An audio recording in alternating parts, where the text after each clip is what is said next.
Sheriff Boyd Lassiter gave the eulogy at Rowan Beckley's funeral. 14 months later, I had the lab report proving he'd been in the room when Rowan died. The wiring they blamed for that death was mine. 18 months old, to code, inspected and signed off. And nobody at the sheriff's department ever called me, the man who installed it, to ask a single question. That panel didn't kill Rowan Beckley. The man standing at the pulpit did. I watched him bow his head during the prayer. I watched him shake Rowan's mother's hand. And I sat there in the third pew with permit records in my glove box that proved everything he said was a lie. I want you to hear this whole thing. Everything I found. Everything they tried to bury. If this story hits you the way it hit me, subscribe to this channel and tap that notification bell. Because what happened in that sheriff's department over the next 14 months will make your blood pressure spike. Where are you watching from right now? Drop your city and time in the comments. I want to know who's hearing this. My name is Garrett Novak. I'm 38. I've been an electrician in Harlan, Kentucky my whole adult life. I pulled permits in that town. I wired every new build on the east side of Pine Mountain Road. I knew which houses had bad copper and which ones had worse secrets. Rowan Beckley was 26 years old. He ran the only independent repair shop in town. Small engine work, lawn mowers, ATVs, that kind of thing. Everybody brought their equipment to Rowan. He had this habit of fixing stuff for people who couldn't pay and taping the invoice to their door with "Paid in Full" written on it in red marker. He coached Little League on Saturdays. Not because anyone asked him to. He just showed up. On the night of March 9th, 2023, Rowan Beckley was found dead in his shop. The official report said accidental electrocution. Case closed in 11 days. The morning they found Rowan, I was 30 miles away pulling cable at a new urgent care clinic outside of Everett's. My phone rang around 7:15. My neighbor said, "Garrett, something happened at Rowan's shop. There's 2 cruisers out front and an ambulance." I told her I'd head over when I finished the run I was on. But by the time I got back to Harlan around 1 o'clock, the shop was taped off and the street was quiet. Nobody was talking.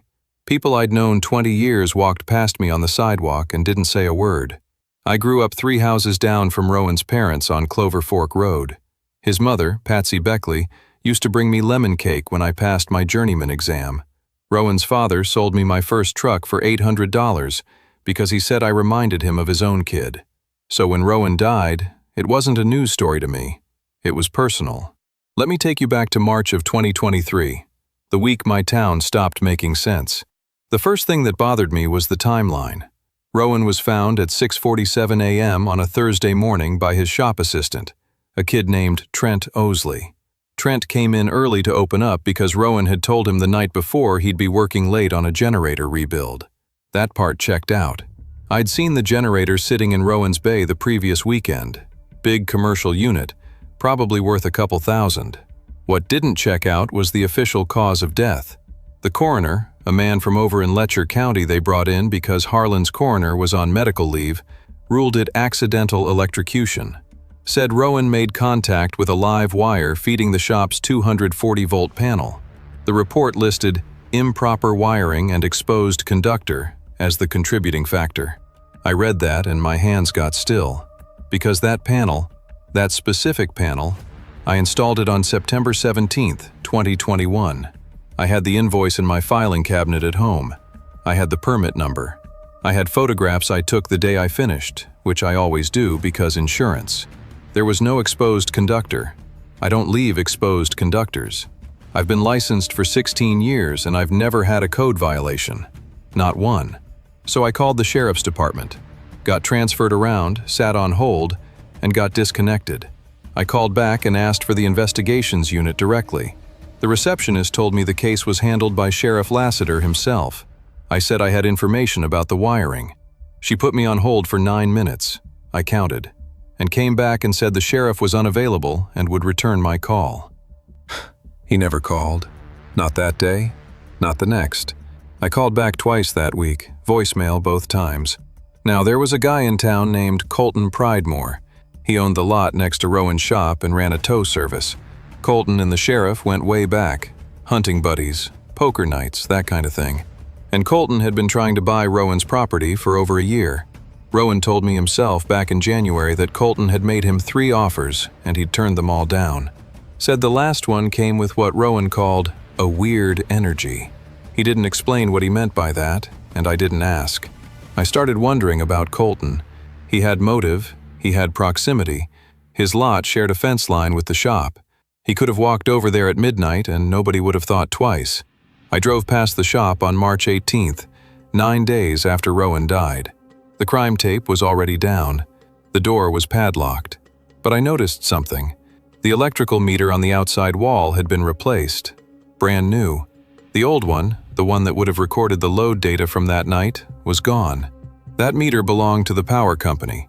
Replacing it 9 days after a death investigation was either routine or deliberate. I called Kentucky Power, asked to speak to their service dispatch supervisor, explained the situation, waited. She came back and said they had no record of a scheduled meter swap at that address. I asked if someone could have requested an emergency replacement. She said not without a work order, and there wasn't one. I sat in my truck for a long time after that call. For about 3 minutes I thought, this is it. Kentucky Power's going to look into it. Someone's going to trace who authorized the swap. Then the supervisor called me back and said she'd checked with her field crew. Nobody remembered servicing that address. She said she'd file an internal note but couldn't take it further without a formal request from law enforcement. Law enforcement. Right. I started keeping a notebook. Nothing fancy. A yellow legal pad from the dollar store. I wrote dates on the left side and what I noticed on the right. It was something to do with the feeling building in my chest. The first real crack came from Trent Osley. I ran into him at the gas station on Route 421 about 3 weeks after Rowan's death. He looked rough, hadn't shaved. His truck had a cracked windshield that I know Rowan would have told him to fix. I said, "How you holding up?" He said, "Not great." I said, "You want to talk about it?" He said, and I remember this exactly, he said, "I can't." Not I don't want to. He said, "I can't." I let it go. But the next week I was at the hardware store and he was there buying fuses. I walked up to him and said, "Trent, I wired that shop. There was nothing wrong with that panel." He looked at me like I'd slapped him. Then he said real quiet, almost swallowing the words, "There was somebody else in the shop that night, Mr. Novak." His eyes went to the floor and stayed there. He wouldn't say more. He turned around and walked out without buying the fuses. I need to stop here and talk to you for a second. Think about the last time someone told you a half-truth. Not a lie, a half-truth. The kind where you could see in their face that the rest of the sentence was stuck behind their teeth. Trent was 20 years old and scared of something bigger than grief. If you've been in that moment, where you knew someone was holding back the one thing that mattered, tell me about it in the comments. I want to hear it. Because what Trent couldn't say that day ended up being the crack that split this whole thing open. That night I sat at my kitchen table and wrote down every name I could think of who might have been in that shop. Colton Pridemore was at the top. He was the obvious one. Means, motive, proximity. I was building a whole theory around him. But something else was happening too. I started noticing Sheriff Lassiter in places I didn't expect. He was at the feed store on Martins Fork Road on a Tuesday at 10 in the morning, which is 40 minutes outside his normal patrol pattern. He was at the county clerk's office 3 times in 1 week. I saw his cruiser there from my job site across the street. And on April 2nd, I saw him pull into Rowan's shop parking lot, get out, walk around the side of the building, and stand there for maybe 4 minutes looking at the wall where the electrical panel was. I was parked 2 blocks down. He didn't see me. Now, I wasn't suspicious of the sheriff yet. Not really.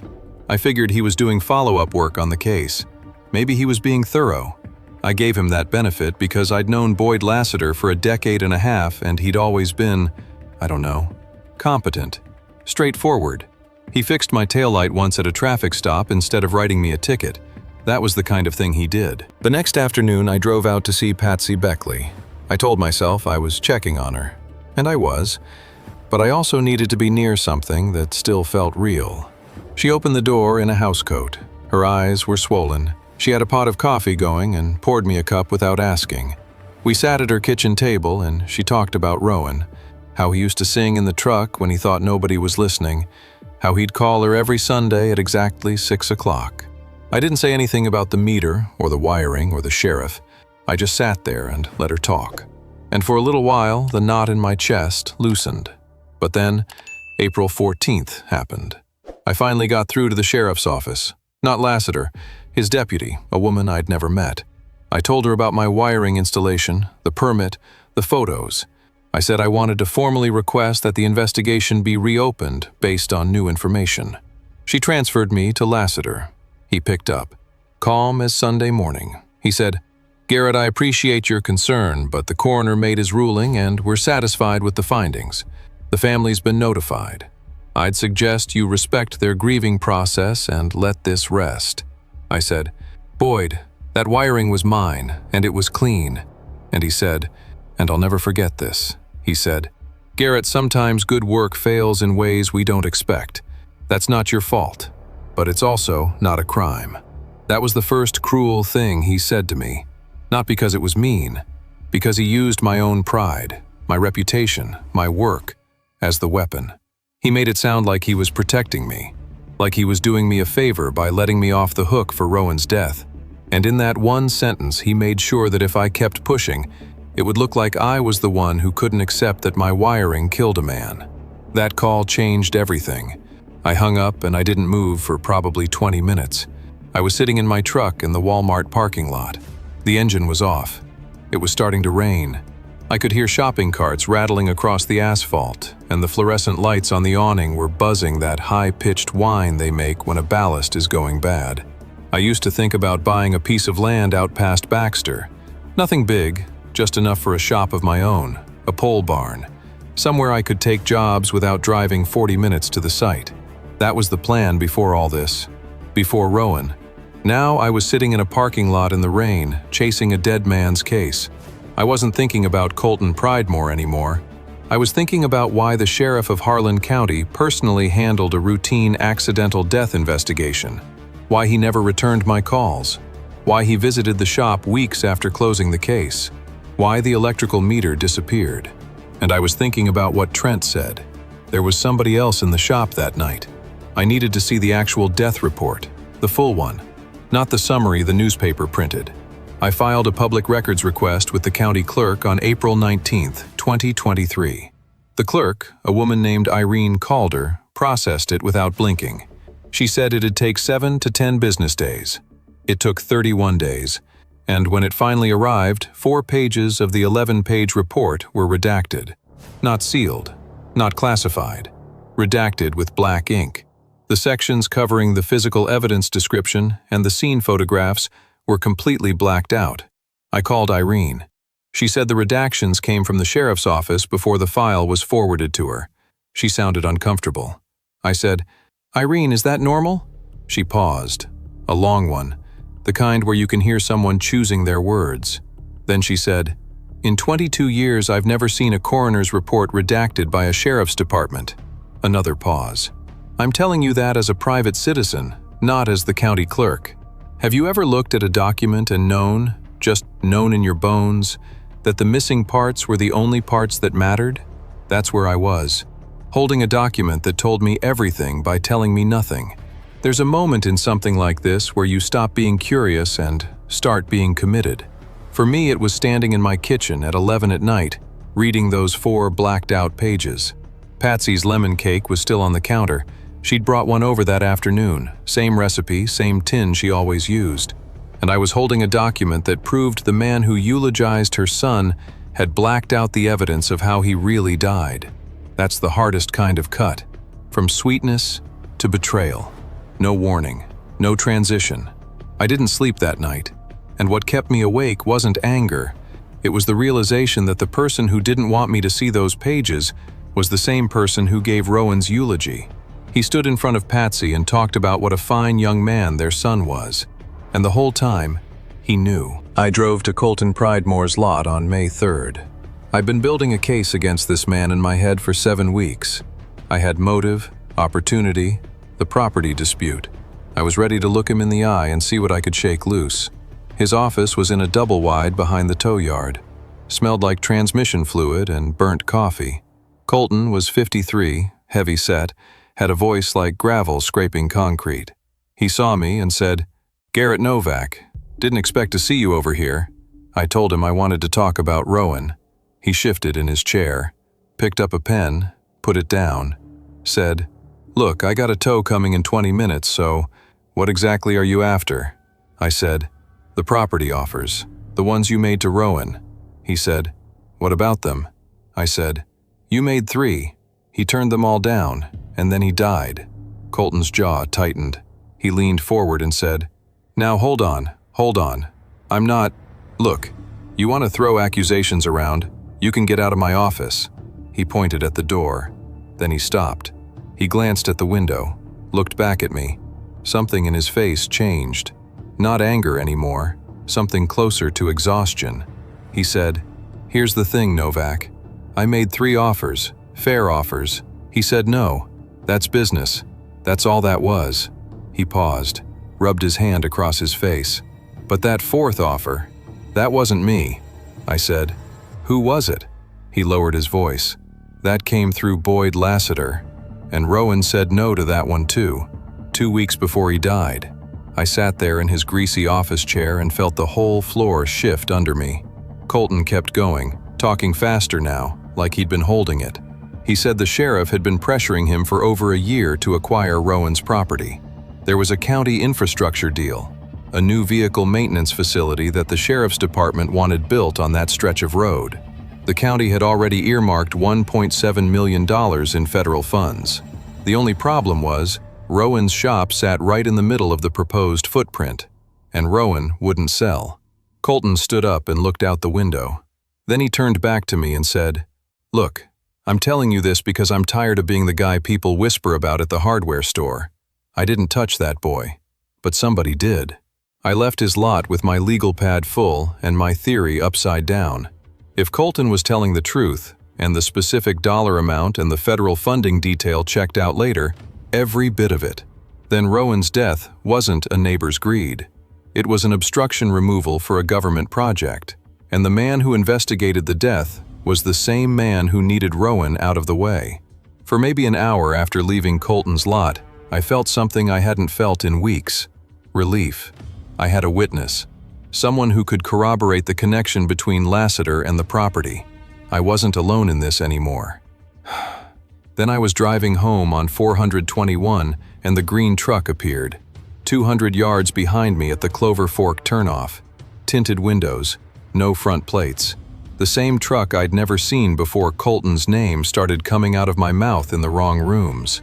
The next morning, it was parked across from my house. I walked out to look, and it pulled away before I got to the curb. That was the first time I felt afraid. And that relief I'd felt an hour earlier, that feeling of having an ally, of not being alone, evaporated like it had never been there. 2 days later, word got back to me through a friend at the courthouse that Lassiter had been asking about me. Not publicly, quietly. And then I heard what he'd told someone. I don't know who, it came to me third hand. He said I had a personal vendetta against him because of the wiring liability. That I was trying to shift blame for Rowan's death away from my own work. Personal vendetta. He planted that phrase like a seed, made it sound like I was the problem. Like a man protecting a dead friend's memory was the same as a man protecting his reputation. I spent the next 3 weeks pulling records, permit applications, county council meeting minutes from 2022, budget allocations for the new maintenance facility project. I did most of this at the county clerk's office after hours because Irene would let me use the public access terminal without signing in. She never asked why. She just left the door open. And once, just once, I came in and found a thermos of coffee on the counter next to the terminal and a post-it note that said, "Take your time."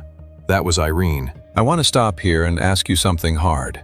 If you were in my position, you've got a dead friend, a sheriff you now believe might be responsible, and somebody is watching your house. Do you keep going? Or do you walk away?" My sister called from Lexington and told me I was scaring her. She said, "Garrett, you sound like a different person." I sat with that for a while. Because she wasn't wrong. I just didn't know how to stop. Tell me what you'd do in the comments. Because what I did next made it impossible to turn back. I found it on May 28th, In a property assessment record from November 2022, 4 months before Rowan died, the county had commissioned an appraisal of Rowan's lot as part of the infrastructure plan. The appraisal was signed by a firm out of Lexington, but attached to it was a handwritten note on Sheriff's Department letterhead. The note said, RB property, timeline critical. Acquisition by March necessary for Q2 disbursement. All options open. All options open. I read that 3 times. The note wasn't signed, but it was on Boyd Lassiter's letterhead, his office, his stationery. And there was a date stamp from the clerk's filing system showing when it was entered. November 29th, 2022. 3 months and 8 days before Rowan was found dead. The Q2 deadline had passed, but the fiscal court meeting about the infrastructure project was coming up in July. I could see it on the posted agenda. The county was planning to acquire Rowan's property through estate channels now that he was gone. If that meeting happened without challenge, the project would proceed. The federal funds would be locked in, and every document connecting Lassiter to the acquisition pressure would get buried in bureaucratic filings nobody would ever review. I had weeks, maybe less. So now I had a document connecting the sheriff to a property acquisition timeline with a deadline that matched, almost to the week, the date of Rowan's death. And I had a death investigation run by that same sheriff with redacted evidence, an impossible cause of death, and a missing electrical meter. I made photocopies. I made copies of the photocopies. I put one set in my filing cabinet, one in a safety deposit box at the bank in Cumberland, and one in an envelope I mailed to myself. Now here's where it gets complicated, because Trent Osley called me the same night. It was late, past 11. He was talking fast, sentences running into each other, barely finishing one before starting the next. He said, "Mr. Novak, I need you to promise me something. You can't go straight to the cops with this." I said, "Trent, I'm not going to the cops. I'm pretty sure the cops are the problem." He went quiet. I could hear him breathing. Then he said, "The sheriff was in the shop that night. I saw his cruiser at 10:30. I went home at 9 because Rowan told me to. But I came back because I forgot my phone, and the cruiser was there. I asked him if he told anyone. He said, 'I told the deputy, the next day. She said she'd pass it along.' I said, 'And then what?' He said, 'Sheriff Lassiter called me personally 2 days later. He said I was confused, that he was on patrol in the opposite direction that night. He had the dispatch log to prove it.' Then Trent's voice dropped to almost nothing. He said, 'Mr. Novak.' He wasn't angry when he said it. He was smiling. June. The heat was bad that year, even for Harlan. I was working a rewire job at a church out on Lenaroo Road, which meant I was alone in a crawl space most of the day with nothing but my thoughts and a headlamp. I'd been careful. I hadn't told anyone except Trent and Irene what I was finding. I hadn't gone to the state police yet because I didn't have the one thing I needed: proof of how Rowan actually died. Everything I had was circumstantial. A letterhead note, a missing meter, a witness to a cruiser. But the sheriff knew something was happening. I could feel it. My office, which was really just a spare bedroom in my house, had been unlocked when I came home on June 4th. I always lock it. Always. Nothing was taken that I could see, but my filing cabinet drawers were in a different order than I leave them. I leave them closed tight. 2 of them were an inch open. I didn't call the police, for obvious reasons. Then, on June 11th, I got my hands on something I wasn't supposed to have. Irene called me. Her voice was careful, each word placed like she was walking across ice. She said a box of files had been returned from the sheriff's office as part of a routine document cycle. In that box was the original unredacted coroner's report on Rowan Beckley. She didn't give it to me. What she did was pause at the door of the records room. She looked at me, then looked away. She said, "I'm going to get coffee. The machine's on the 2nd floor. It takes me about 15 minutes to get coffee." Her hands were gripping her car keys so hard I could see the knuckles going white. Then she walked out. The records room smelled like old paper and toner cartridge. Fluorescent lights, the kind that hum and make everything look slightly green. I read it. All 11 pages. The unredacted sections described injuries inconsistent with electrocution.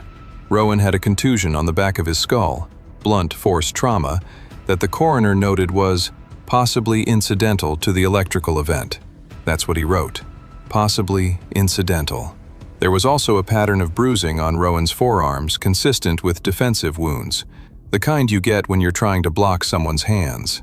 The coroner from Letcher County didn't call it a homicide, but he flagged those findings for further review by law enforcement.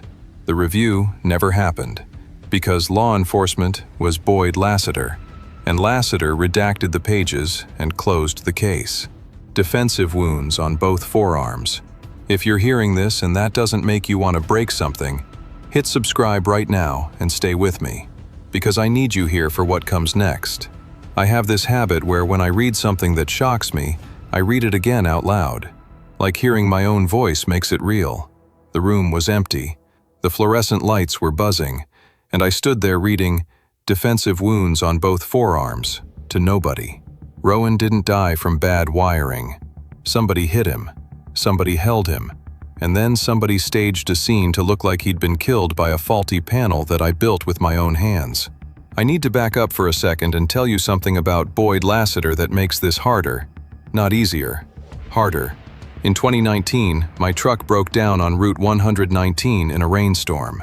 It was February. Cold rain, the kind that gets into your bones. I was stuck on the shoulder for maybe 20 minutes when a cruiser pulled up. It was Lassiter.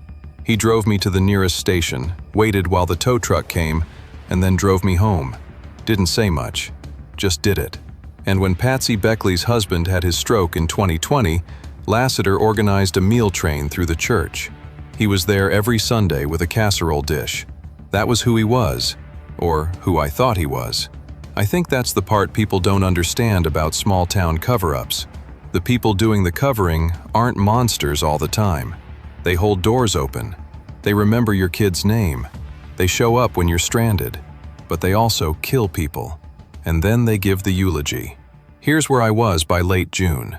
I had the unredacted report. I had the letterhead memo. I had Trent's testimony about the cruiser. I had the missing meter. I had the redacted official copy.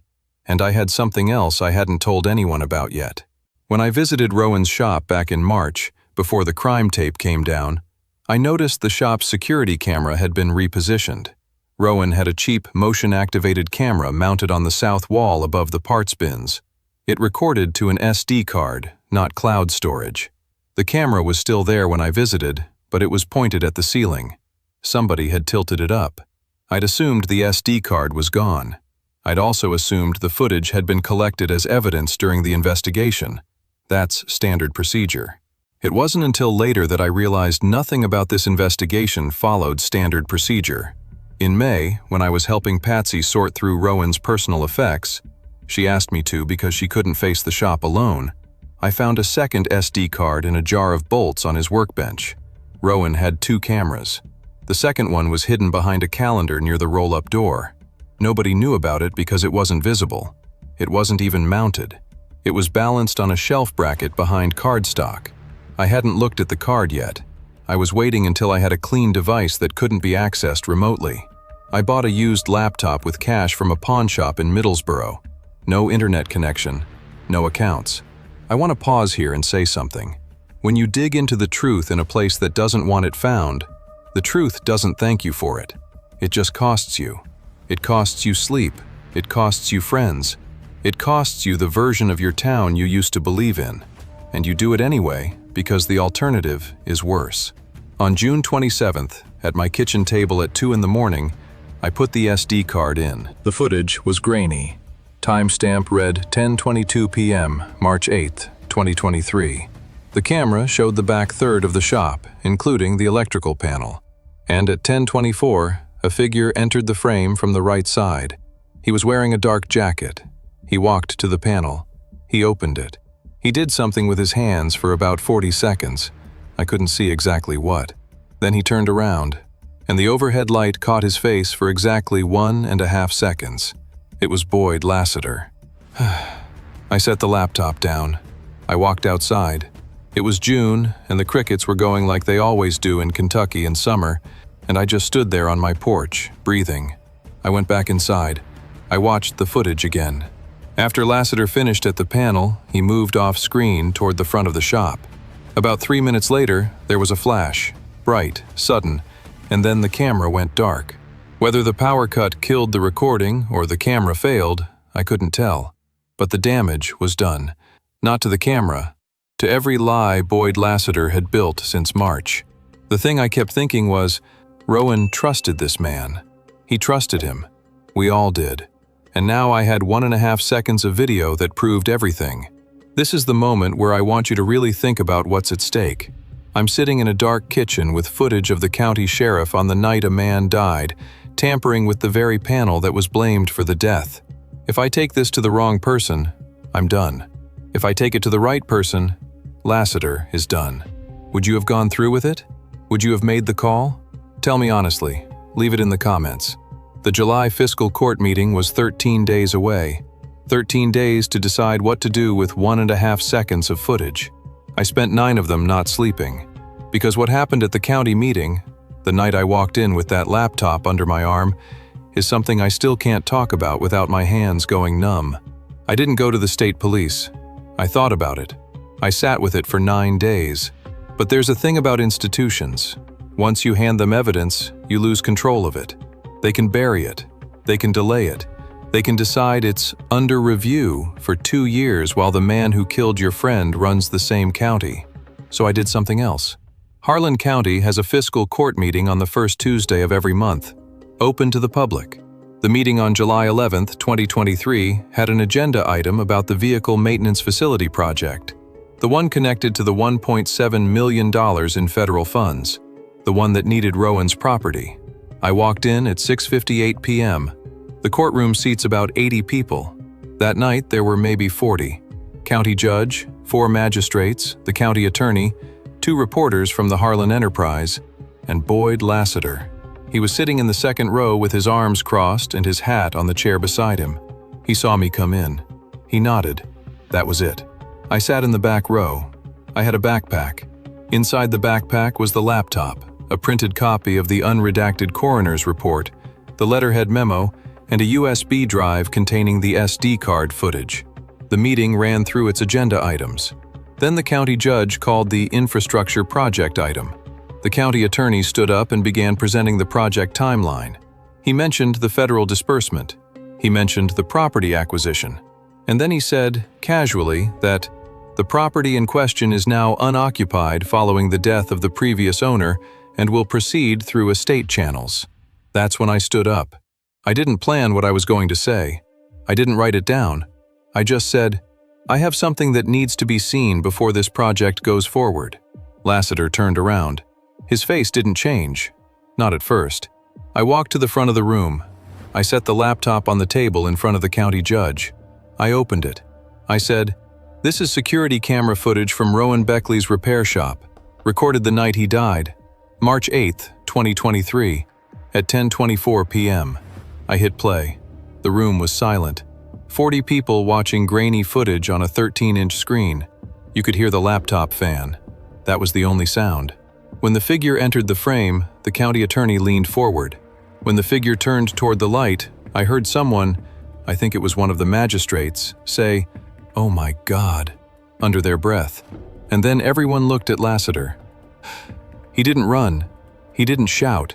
He sat there for about 5 seconds, and his face, I watched it happen in real time, went from calm to something I'd never seen on him before. His jaw tightened. His hands gripped the chair arms, and his eyes moved from the screen to me, and they stayed on me. He said, "That footage doesn't prove anything." The county judge said, "Boyd, that looks like you." Lassiter stood up. He said, "I was there conducting follow-up on the investigation. That panel needed to be examined." I said, "At 10:24 p.m., the night Rowan died, before anyone reported the death?" The room went dead quiet. The county attorney turned to Lassiter and said, "Sheriff, were you in that building on the night of March 8th? Lassiter looked at him, looked at me. Then he said, "I'm not answering questions in a public meeting based on a video from someone with a personal vendetta." Personal vendetta, that's what he called it. Rowan was dead. I had the evidence, and he called it a personal vendetta. But here's what Lassiter didn't know. Trent Osley was sitting in the 4th row.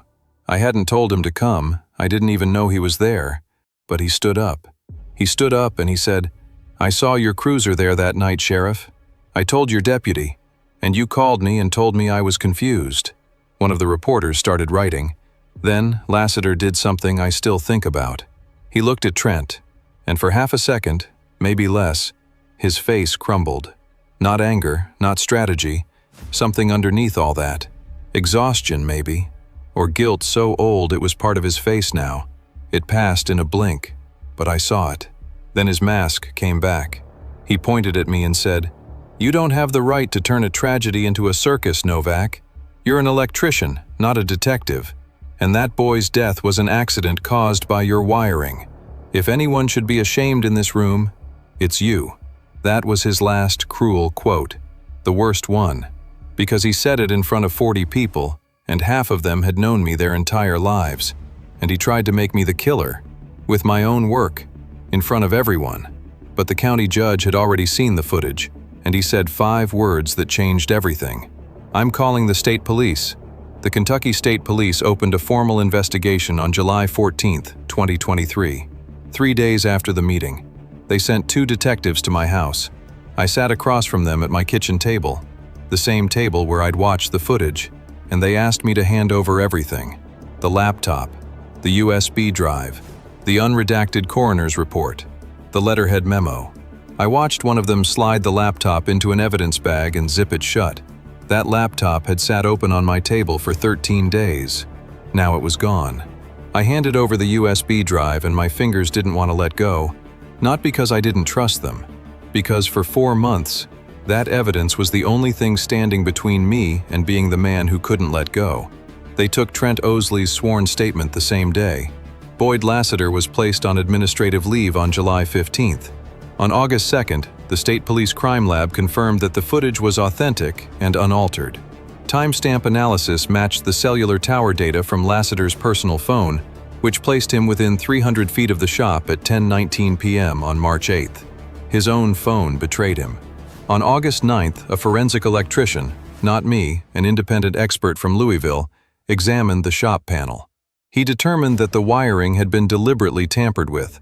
Specifically, someone had loosened the grounding connection and introduced a conductive bridge between the neutral bus and the panel housing. It was designed to fail under load, but it was done crudely, in a way that suggested someone who understood basic electrical principles but wasn't a professional. An electrician would have done it cleaner. Lassiter wasn't an electrician. He was a sheriff who'd done enough building inspections to know which wire to pull, and the expert found something else. The conductive bridge technique matched a method taught in a county-level hazard recognition course that Harlan County Sheriff's deputies had taken in 2018. Lassiter signed the attendance sheet. The expert's report also confirmed that the contusion on the back of Rowan's skull was inconsistent with a fall from electrical shock. The angle was wrong. Someone had struck him first, then set the scene. Rowan fought back. The defensive wounds proved that. He was 26 years old, and he fought for his life in his own shop. And then someone staged it to look like he was killed by bad wiring. My wiring. The wiring I put in with my own hands. Boyd Lassiter was arrested on September 4, 2023, charged with murder in the first degree, evidence tampering, obstruction of justice, and abuse of office. The arrest happened at his home on Fox Creek Road at 6:30 a.m. State Police, 4 cruisers. His wife was standing on the porch in her robe. The Harlan Enterprise photographer was there.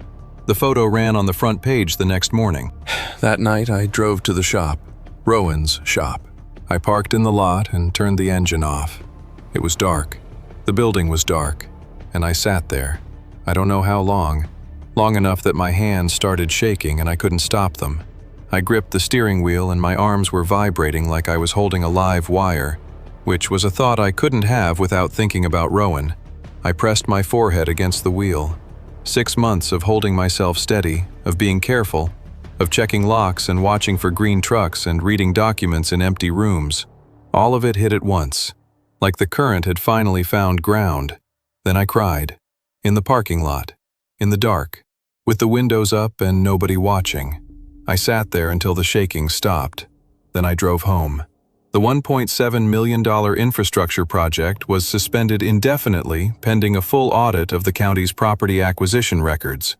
Colton Pridemore's name was cleared publicly by the state police, who stated he had no involvement in Rowan's death or the cover-up. Irene Calder. I need to talk about Irene. She was called as a material witness in the investigation.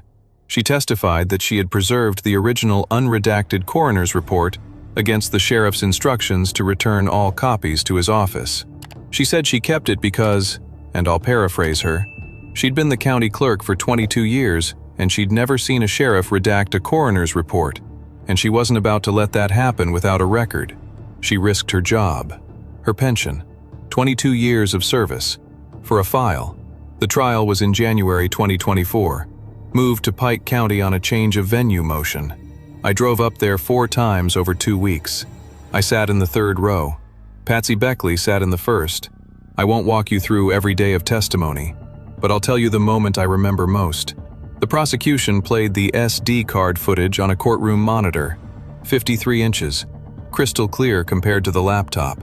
When Lassiter's face appeared in the frame, that 1.5 seconds, the courtroom was so quiet I could hear the clock on the wall. Lassiter didn't look at the screen. He looked at the table in front of him. His attorney put a hand on his arm. The jury deliberated for 4 hours and 22 minutes. Guilty on all counts. Sentencing came in March. Life without parole for first-degree murder. An additional 8 years for obstruction and evidence tampering to run consecutively. After the sentencing, Patsy Beckley walked over to me in the courthouse hallway. She was small, smaller than I remembered. She held my hand and said, "You did right by my boy, Garrett." I couldn't say anything. I just nodded. My throat was locked.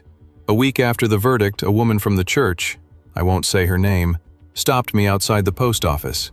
She said she'd seen Lassiter's cruiser at the shop one other time, weeks before Rowan died. She said she thought about calling someone but didn't know who to call when the sheriff was the one doing something strange. She said, "I'm sorry I didn't say anything." I said, "You're saying it now." But I kept thinking about how many other people saw something and stayed quiet. How many nights Rowan might still be alive if one person had made one call. I went back to work the following Monday. Had a rewire job at a restaurant on Central Street. Normal stuff. The owner said, "I'm glad you're the one doing this." Trent Osley took over Rowan's shop. Patsy gave it to him. He kept the name, Beckley Repair. Same sign, same hours. He put up a photo of Rowan behind the front counter. The Little League team still practiced on Saturday mornings at the field behind the shop, and Trent coaches them now. Irene Calder got a commendation from the state attorney general's office. She put it in her desk drawer and told me she didn't need a plaque to know she did the right thing. That sounded like Irene. I sleep through the night most nights now. Not all of them, but most. I don't check the locks twice anymore. I don't look for green trucks.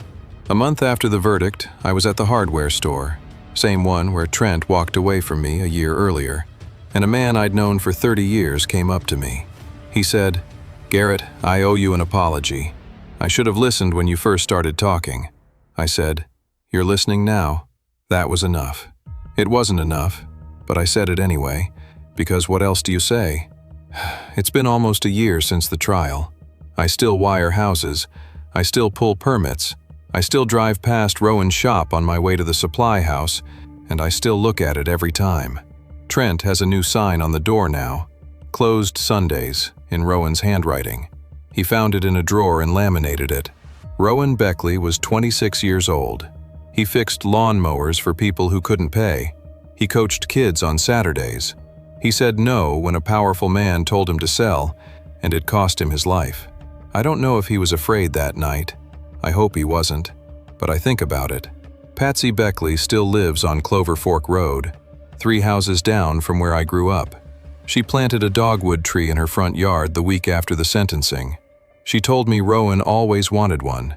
She waters it every morning. I want to say something to you. If you've been here for the whole thing, and I mean really here, not just playing it in the background, thank you. I mean that. There are parts of this story I've never told anyone. Not my sister, not Irene, not even Trent. And saying them out loud, even to a microphone, costs something. So if you made it this far, you're part of this now. Hit that like button. Subscribe if you haven't.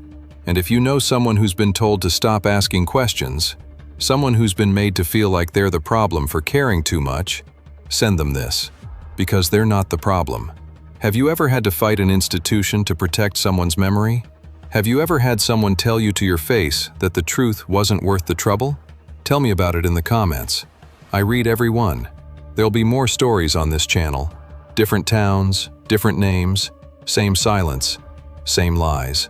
Boyd Lassiter sits in a cell at the Kentucky State Penitentiary in Eddyville now. 8 by 10. A bed, a sink, a steel toilet. No cruiser, no badge, no pulpit. I stood in front of a county meeting with a laptop and a backpack. He gave the eulogy. I gave Rowan the truth.